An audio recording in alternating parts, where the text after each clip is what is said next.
फसल खेत में है और किसान सड़कों पर हैं। भारी संख्या में लगातार दिल्ली के सभी बॉर्डर्स पर किसान इकट्ठे होने शुरू हो चुके हैं। इस वक्त मैं मौजूद हूं नोएडा और दिल्ली के बॉर्डर पे। इस बॉर्डर की भी तस्वीर आपको दिखाते हैं। यहां पर दिल्ली पुलिस ने बैरिकेड किया हुआ है।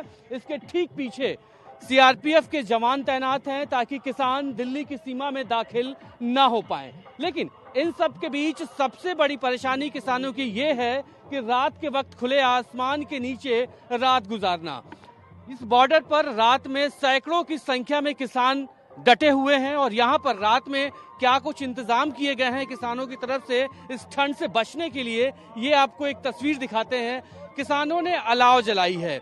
ये अलाव इनके जोश की वो मशाल है जो ये दिखाती है कि ठंड कितनी भी पड़ जाए, सरकार कितने भी बैरियर्स लगा दे, ये लोग पीछे हटने वाले नहीं हैं। ये यूपी के अलग अलग शहरों से ये किसान यहाँ पर आए हैं। कल शाम को ये लोग पहुंचे थे और रात भर इसी तरीके से यहाँ पर डटे हुए हैं। सर, क्या कुछ आगे का तय किया अभी आपने? हमारे राष्ट्रपति जी का साफ कहना है या तो मोदी जी को उनसे मिलने यहाँ पे आना पड़ेगा। अगर मोदी जी यहाँ नहीं आते तो किसान आयोग का गठन करिए। हमारी कोई ज्यादा विशेष मांग नहीं है। आप अगर कहते हो आपने जो 3 अध्यादेश लागू किए हैं, जो काला कानून लागू किया है हमारे, या तो उसको वापस लीजिए, नहीं तो जो भी हमारी फसल का मूल्य है उसको निर्धारित कीजिए। जब एक आलू के आप 10 टुकड़े करते हैं उसका आपने रेट निर्धारित कर रखा है 5 रुपए। आप 4 मक्के के दाने के आपने एक पैकेट बनाया, उसका रेट रख दिया आपने 10 रुपए। वही हमारी मटर खरीद रहे हो आप 10 रुपए किलो में। सरकार क्यों इस बात को लगातार कह रही है कि इस बिल से किसानों को कोई नुकसान नहीं होगा? सिर्फ धोखा कर रही है, धोखेबाजी के अलावा कुछ नहीं है, सिर्फ ये छलावा है। क्योंकि मैं इस चीज का प्रत्यक्ष मैंने खुद जाके देखा हुआ है। धान मंडी में आप चले जाइए, रेट उन्होंने निर्धारित किया 1888 रुपए का, लेकिन 10 दिन तक किसान की खरीदारी नहीं करते हैं। ट्रॉली 10 दिन तक बाहर खड़ी करते हैं, वही रेट 1100-1200 में मजबूरी में किसान को, आड़तिया को बेचना पड़ता है। क्योंकि 5000 रुपए का रेट उसमें ट्रॉली में धान भरा हुआ है और 10 दिन का किराया उसका भाड़ा ही हो जाता है 6000 रुपए। किसान मजबूर है, जब मजबूर किया जा रहा है तो मजबूरी में उसको बाहर बेचना पड़ता है।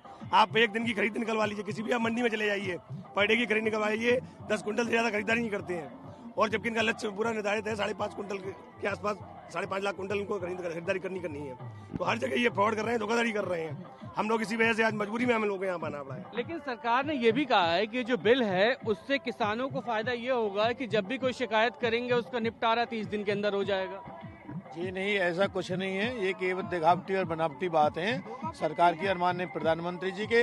अगर उसमें कोई दम होता बात में तो इतने सारे किसान हर जगह के, हर स्टेट के जो है अपनी सड़कों पर नहीं होते।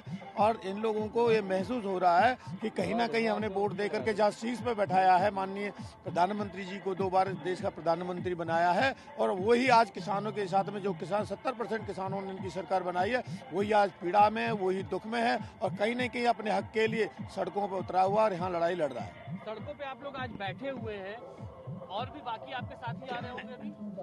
भाई लोगों नमस्कार, हम यहाँ सड़क पर बैठे हैं और मैं मथुरा से जिलाध्यक्ष देवेंद्र पहलवान। मैं आपको ये बता दूं कि ये किसानों के साथ में जो छलावा हो रहा है ये ठीक नहीं है। सरकार की मंशा है कि किसानों को गलत रास्ते पे भटकाने का काम है। उनका काम है कि सारी जमीन किसानों से लेकर के किसान नाम खत्म करना चाहते हैं ये लोग। ये सरकार तो कह रही है कि इस तरह से करने से किसानों को फायदा होगा, बाकी जो बड़े व्यापारी हैं वो सीधा आप लोग के संपर्क में आ जाएंगे। संवाददाता महोदय, आपने देखा होगा कि उन्होंने कहा था कि सबका साथ सबका विकास करेंगे, किसान की दुगनी आय करेंगे। किसानों ने मांग की है कि वर्तमान में बताओ किसान की आय अब कितनी है, कितना करना चाहते हो। बाजरे का रेट 2160 रुपए था एमएसपी जो इन्होंने रखा है, 600 रुपए प्रति क्विंटल बिका है। इनकी आंखों में शर्म नहीं है, ये मंडियों में जाते नहीं है, गाँवों में घूमते नहीं है। किसान की हालत क्या है, बिस्लरी पानी का रेट 22 रुपए 25 रुपए प्रति लीटर है, गाय भैंस का दूध 22 रुपए लीटर है। आप बताइए ये भारत देश है? क्या चलाएंगे देश को? ये क्या बताएंगे? ये सरकार क्या है? हमारी जितनी भी सब्जियां हैं, इस बार आलू का रेट बढ़ा थोड़ा सा, आलू जागा किसान जागा इस बार, तब इनको पता चल रहा है। तब नहीं इनको पता था। 2 बार सरकार लेके आई, सबका साथ सबका विकास करेंगे। क्या ऐसा ही विकास करेंगे? कब तक रहेंगे फिर आप? अरे हमारी मांगे पूरी नहीं होंगी जब तक रहेंगे और डंडा से डंडा भिड़ाएंगे। कोई बातचीत हो रही है अभी हाल फिलहाल, क्योंकि कल की मीटिंग तो विफल थी। कुछ कल जो मीटिंग होने वाली है उसमें आप लोग जाएंगे, बातचीत करेंगे? अरे हमारे मुख्य जाएंगे, लेकिन जब उससे पहले नहीं जाएंगे, हम यहीं अड़े रहेंगे। यहीं अड़े रहेंगे। मैं ये कहना चाह रहा हूँ सर, कुछ टेक्निकल सवाल हैं, किसान उसका सही जवाब नहीं दे पाते। हम ये कह रहे हैं, जब सरकार गंगा जल की शपथ खा के कह रहे हैं पीएम साहब कि यह किसान के हक में है कानून। हालांकि टेक्निकली आपको मैं ज़्यादा विश्लेषण के लिए यहाँ पर समय तो नहीं दे पाऊंगा, क्योंकि आपका भी समय होगा। मैं आपको सीधा कह रहा हूँ कि एमएसपी अगर बोल रहे हैं तो लिखकर क्यों नहीं दे रही? सरकार की मंशा अगर साफ है तो वो लिखकर क्यों नहीं दे रही? हम उससे एमएसपी तो नहीं मांग रहे, हमारा व्यापारी हमसे कम रेट में क्यों खरीद कर ले जाएगा? सरकार तो कह रही है कि एमएसपी पे कोई फर्क नहीं पड़ने वाला है। अरे एक सुनो, आप पे 5 मिनट हो तो पूरा इसका खुलासा कर देता हूँ। सरकार कह रही है कि एमएसपी पे कोई फर्क नहीं पड़ेगा इससे। नहीं, 5 मिनट हो तो मैं खुलासा करूंगा इसका। बहरहाल किसान जरूर यहाँ पर परेशान है, यहाँ पर रात भर यहाँ पर डटे थे और भी इनके बाकी साथी आने वाले हैं। इस बीच इस पर भी ध्यान देने की जरूरत है कि जब अन्नदाता परेशान होगा तो बाकी देश के लोग भी परेशान हो जाएंगे। कैमरामैन अमित के साथ विशेष तिवारी, TV9 भारतवर्ष, नोएडा।